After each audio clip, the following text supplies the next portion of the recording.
Good day to all my friends, subscribers, and viewers. We have 1,900 square meters. It's a titled property at 2,000 pesos per square meter, negotiable, in front or facing to the sea.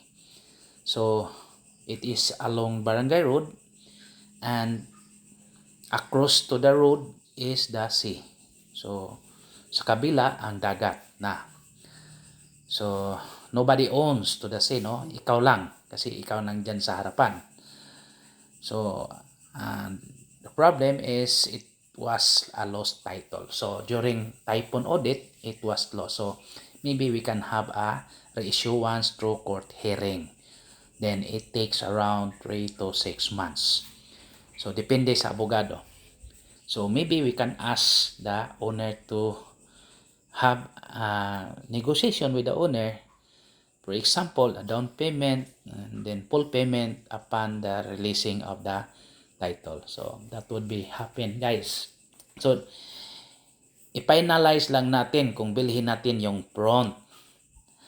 Then, at the back portion, which is the overlooking, so, still, the adjacent of the 1,900 square meters is also for sale. So, for sale din, guys.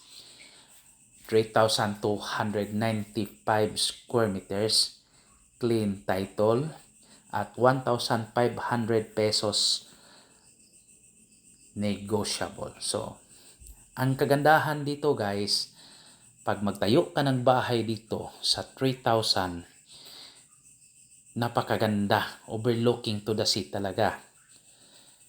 How much more kung bilhin mo yung front? So, mas okay talaga yon. Pero it was a lost title.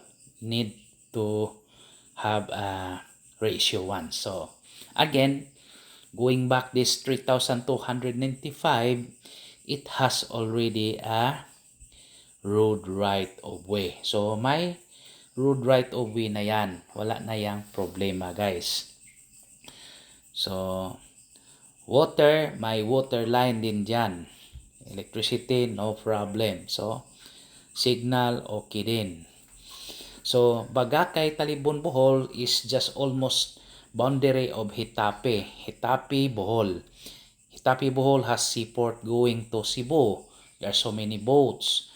Ocean Jet, may Cordoba to Hitape pa, yung Roro. So, Roro, pwede magsakay ng mga sasakyan. So, maganda din dito, guys.